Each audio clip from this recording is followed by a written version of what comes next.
أستغفر الله رب البرايا أستغفر الله من الخطايا. بسم الله الرحمن الرحيم. إن الحمد لله نحمده ونستعينه ونستغفره ونعوذ بالله من شرور أنفسنا ومن سيئات أعمالنا. من يهدي الله فلا مضل له ومن يضلل فلا هادي له. أشهد أن لا إله إلا الله وحده لا شريك له وأشهد أن محمدا عبده ورسوله. أما بعد، فأسأل الله العظيم رب العرش الكريم أن يتولاك في الدنيا والآخرة، وأن يجعلك مباركا أينما كنت، وأن يجعلك ممن إذا أعطي شكر وإذا ابتلي صبر وإذا أنذب استغفر، فإن هؤلاء الثلاثة عنوان السعادة. Alhamdulillah, pertama dan selamanya, marilah sama-sama saya mengajak diri sendiri dan para pendengar hadirin sekalian untuk sama-sama kita melafazkan setinggi-tinggi kesyukuran kita kepada Allah Subhanahu Wa Taala, kerana dengan limpah kurnia hidayah dan inayahnya masih lagi kita diberi kesempatan untuk hidup di atas muka bumi ini, dan alhamdulillah Allah telah pilih kita untuk sama-sama kita dalam perkongsian yang anjuran daripada Esko Rohani Persatuan Mahasiswa Malaysia Maghribi PMM. Dan terima kasih saya ucapkan kepada Esko atas anjuran dan jemputan untuk video literatur ilmi ataupun perkongsian ringkas. Dan insya-Allah pada pagi yang cerah dan terang ini, sukalah seperti mana saya sebut pada mukadimah awal kalam saya memetik kata-kata yang disebut oleh Syekh Al-Imam Da'wah Muhammad bin Abdul Wahhab bin Sulaiman At-Tamimi rahimahullah. Disebut dalam satu kutaib dia di awal mukadimah ataupun yang diberikan nama Al-Qawaidul Arba'. Disebut pada mukadimah itu bagaimana untuk menunjukkan antara adab seorang guru dan anak murid ialah mereka saling mendoakan, seperti mana Syekh sebut di al-Muqaddimah, ayyatawallaka fid dunya wal akhirah, semoga Allah menjaga kamu di dunia dan akhirat. Dan disebut juga selepas itu, moga-moga kita tergolong dalam golongan yang disebut idza u'tiya syakara, apabila diberi nikmat kita bersyukur, idza tuliya sabara, apabila kita diberi ujian oleh Allah Subhanahu Wa Taala kita bersabar, dan apabila kita berbuat dosa kita segera memohon ampun kepada Allah Subhanahu Wa Taala. Kerana fa innaha ula'i thalatha unwanus sa'adah. Kerana tiga ini ialah punca ataupun alamat dalil kepada kebahagiaan. Ini seperti mana kita selalu dengar ataupun kita selalu baca, rata-rata masyarakat kita ataupun mungkin pernah berlaku pada diri kita menganggap kebahagiaan itu terletak pada material, ataupun kita menganggap mungkin kebahagiaan itu berada pada harta. Dan benda ini, betapa ramai manusia telah menyalah sangka ataupun salah memberi takrifan kepada kebahagiaan itu, menyebabkan walaupun dalam hakikat mereka dipandang bahagia oleh orang lain, tapi hati mereka ataupun keadaan mereka dengan Allah Subhanahu Wa Taala hanya diri sendiri yang tahu. Sebab tu disebut di dalam Quran hanya ada satu tempat yang Allah sebut kalimah kebahagiaan, iaitu dalam surah Hud, mana Allah berfirman, wa ammal ladzina su'idu fa fil jannati khalidina fiha ma damatis samawati wal ardu illa ma syaa rabbuk ta'an ghairu majdud. Allah sebut, adapun kebahagiaan itu ialah apabila bagi orang yang taat dan beriman, dia mendapat syurga untuk selama-lamanya. Dan menunjukkan kebahagiaan itu, yang sebenar-benar kebahagiaan ialah bukan terletak di dunia ini. Kerana apa?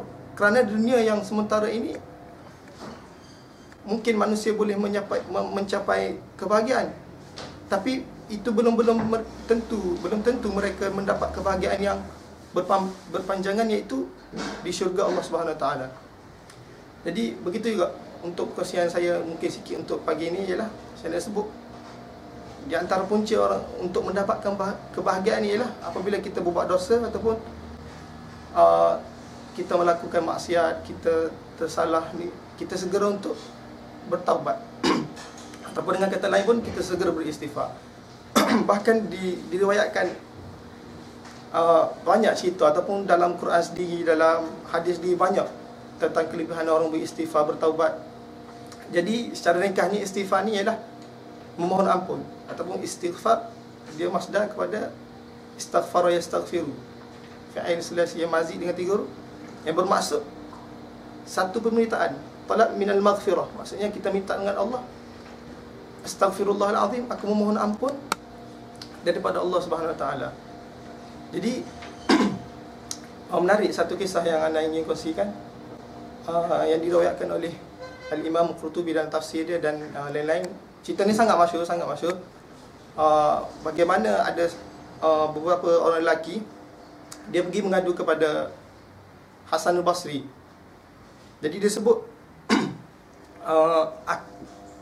pada musim itu musim kering, al-judubah. Maksudnya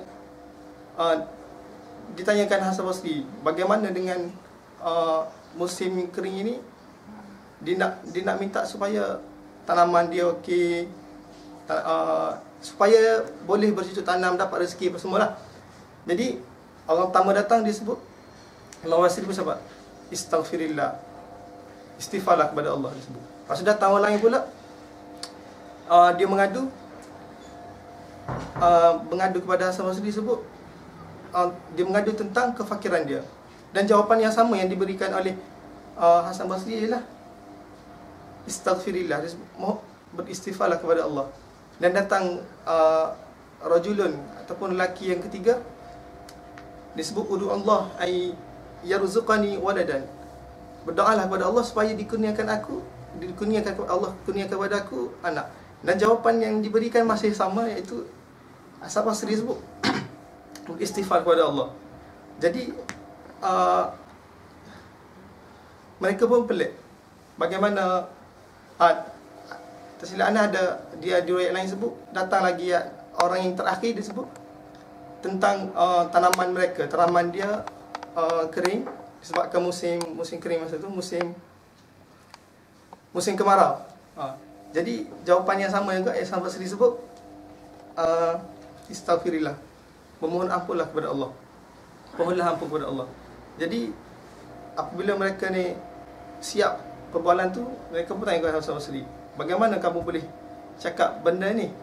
Lepas tu ringkas jawapan Hasan Basri sebut, sesungguhnya ma qultu min indi syai'an, dia sebut pun mengikut apa yang disebut itu ialah bukan daripada pandangan dia sendiri melainkan apa yang difirmankan Allah dalam surah Nuh. Allah sebut, setelah Allah menceritakan bagaimana dakwah Nabi Nuh kepada umatnya, lalu akhir tu Nabi Nuh suruh kepada umatnya, faqultu astaghfiru rabbakum innahu kana ghaffara yursilis samaa 'alaikum midrara wa yumdidukum bi amwalin wa banin wa yaj'al lakum jannatin wa yaj'al lakum anhara. Seperti mana disebut dalam surah Nuh, mohonlah ampun kepada Allah kerana Allah Maha Pengampun lagi Maha Pemurah. Kerana apa? Sekiranya kamu buat gitu, Allah akan hantarkan hujan lebat yang mencurah-curah kepada kamu, dan dia akan memberi kepada kamu dengan banyaknya harta kekayaan serta anak pinak, dan dia akan mengadakan bagi kamu kebun-kebun tanaman serta mengadakan bagi kamu sungai-sungai yang mengalir di dalamnya. Jadi istifadah daripada cerita ni nak sebut yang betapa istighfar itu bukan satu benda yang remeh-temeh. Dan bahkan Nabi sendiri pun disebut dalam banyak hadis tentang kelebihan dan kebaikan istighfar itu sendiri. Dan Nabi sendiri sebut, setelah hadis yang diriwayatkan oleh Imam Bukhari dan Muslim, Nabi sendiri istighfar dalam satu hari 70 kali. Kita mungkin susah untuk kita 7 kali tu pun mungkin rasa susah lagi kan. Bagaimana Nabi yang maksum, yang dijaga daripada dosa, tapi boleh istighfar sebanyak 70 kali. Ataupun dalam riwayat lain sebut 1 kali. Nak sebutnya, ulama sebut apa tujuan Nabi buat macam tu, ataupun ulama sebut istinbat daripada hadis tu ialah Nabi nak ajarkan kepada umatnya supaya kita melazimi istighfar. Kita sentiasa istighfar. Sedangkan Nabi yang maksum itu pun, Nabi masih lagi memohon ampun daripada Allah, apatah lagi kita manusia yang selalu berbuat dosa. Dan gitulah juga dalam hadis lain Nabi sebut, kullu bani Adam khata' wa khairul khata'i at-tawwabun. Semua makhluk Adam ini berdosa, dan sebaik orang yang berdosa itu ialah orang yang segera bertaubat, orang yang bertaubat. Dalam Quran disebut innallaha yuhibbut tawwabin yuhibbul mutatahhirin. Sungguhnya Allah mencintai orang yang bertaubat, yuhibbul mutatahhirin. Dan dalam satu hadis lain yang disebut dalam hadis kursi. Hadis ini juga termasuk dalam hadis 40 Al-Imam Nawawi. Dalam hadis panjang, mana keratan dia Allah sebut, ya ibadi innakum tukhti'una bil-laili wan-nahar fastaghfiruni aghfir lakum wa ana aghfiru dzunuba jami'a fastaghfiruni aghfir lakum. Allah sebut, Allah panggil hamba-Nya dengan perkataan yang sangat dekat, wahai hamba-hambaku. Allah tak panggil dengan wahai manusia yang berdosa, wahai insan yang telah melakukan banyak, tapi Allah panggil ya ibadi. Ya, betapa Allah itu Ar-Rahman, Ar-Rahim, Al-Ghaffar. Jadi dalam hadis kursi sebut innakum tukhti'una bil-laili wan-nahar. Allah tahu kita ini sentiasa berbuat dosa pada malam dan siang hari. Tapi Allah sebut wa ana aghfiru dzunuba jami'a, tapi aku mengampun semua dosa. Pas dalam Quran sendiri sebut wa may yaghfiru dzunuba illallah. Siapa lagi yang mengampunkan dosa selain aku? Sebab dan Allah sebut fastaghfiruni aghfir lakum. Allah suruh kita memohon ampun pada, nescaya Allah akan mengampun kita. Jadi banyaklah kisah Nasa yang boleh memotivasikan kita dan boleh membuatkan kita supaya melazimi istighfar. Bukan sekadar hanya istighfar itu selepas solat ataupun sekadar pada waktu-waktu yang tertentu saja, tapi kita melazimilah. Seperti mana kalau disebut dalam Hisnul Muslim ataupun Adhkarus Sabah wal Masa dirayah di riwayah, di antara zikir-zikir yang maksur yang warid daripada Nabi ialah kita istighfar di waktu tengah hari, di waktu pagi dan waktu petang, dan pada waktu-waktu lain. Dan satu benda yang menarik lagi tentang istighfar ialah Nabi ada sebut dalam satu hadis yang diriwayatkan oleh Shaddad bin Aus radhiyallahu anhu. Nabi sebut hadis ini menceritakan tentang sayyidul istighfar ataupun penghulu kepada istighfar. Ialah an taqula Allahumma anta rabbi la ilaha illa ant khalaqtani wa ana 'abduk wa ana 'ala 'ahdika wa wa'dika mastata'. A'udzu bika min syarri ma sana'tu abu'u laka bi ni'matika 'alayya wa abu'u bi dhanbi faghfir li fa innahu la yaghfiru dzunuba illa ant. Yang mana maksudnya sayyidul istighfar itu apabila kita sebut Allahumma anta rabbi tadi sampai akhir, maksudnya ya Allah, Engkau lah Tuhanku, tiada yang layak disembah selain Engkau. Khalaqtani wa ana 'abduk, Engkau telah menciptakan aku dan aku hamba-Mu. Wa ana 'ala ahdik wa wa'dika mastata', aku berusaha untuk memenuhi sumpah dan janjiku semampu kemampuanku. A'udzu bika min syarri ma sana'tu, aku berlindung denganmu daripada kejahatan perbuatanku. Abu'u laka bi ni'matika 'alayya wa abu'u bi dhanbi, aku mengakui dengan segala nikmatmu ke atasku dan aku mengaku kepadamu tentang dosa-dosaku. Faghfir li fa innahu la yaghfiru dzunuba illa ant, maka ampunilah aku, sesungguhnya tiada yang mengampunkan dosa-dosa melainkan Engkau. Dan disebut dalam akhir hadis ini, wa man qalaha minal layl wa man qalaha minan nahari muqinan biha famata min yaumihi qabla an yumsiya fahuwa min ahli al-jannah wa man qalaha minal layl fahuwa muqinun biha famata qabla an yusbiha fahuwa min ahli al-jannah. Sesiapa yang membaca sayyidul istighfar tadi pada waktu siang dengan penuh keyakinan, muqinan, lalu dia meninggal pada hari itu sebelum masuknya waktu malam, Nabi pun sebut fahuwa min ahlil jannah, maka dia adalah daripada ahli syurga. Dan wa man qalaha minal lail wa huwa muqinun biha famata qabla an yusbiha fahuwa min ahli jannah. Dan siapa yang sebut pada waktu malam dengan penuh keyakinan, maksudnya dia betul-betul menghayati tadi. Kerana apa? Sebab masuk yang terkandung dalam sayyidul istighfar itu sangat besar. Allah, bagaimana permulaan kita sebut Allahumma anta rabbi, mengandungi tauhid kita kepada Allah, mengampuni permintaan ampun kita daripada Allah. Jadi kalau betul-betul kita sebut dengan keyakinan kita, dengan kita faham, kita hayati zikir-zikir kita, dan dia mati pada sebelum masuk waktu pagi, fahuwa min ahlil jannah. Dan sayyidul istighfar ini juga di antara zikir-zikir yang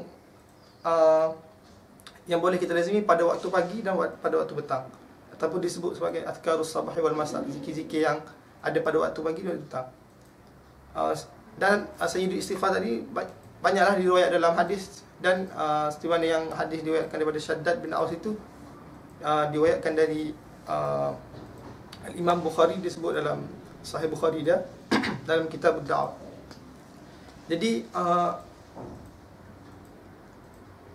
seperti mana yang telah anda sebut tadi, ataupun kesian yang seberengkah tadi, anda rasa tak ada alasan lah untuk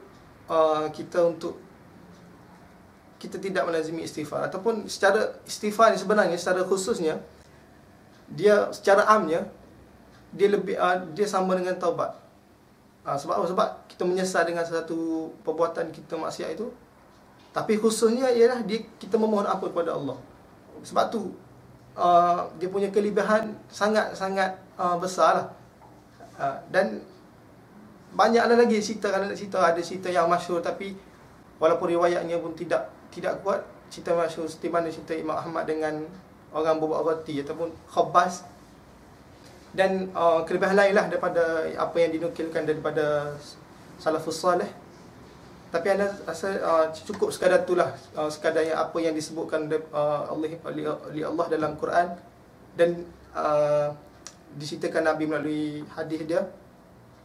Dan untuk akhir kalamnya, anda sebut bagaimana janji Allah dalam Quran, wa ma kana Allah mu'adzibahum wa hum yastaghfirun, dan Allah tidak akan mu'adzibahum, mengadabkan orang-orang yang mereka memohon ampun kepada Allah. Dan dalam hadis lain yang disebut, tuba liman wujida fi safihatihi istighfaran katsira, beruntunglah pada akhirat nanti, pada hari akhirat kelak, bagi orang yang terdapat pada catatan amalan dia istighfar yang banyak.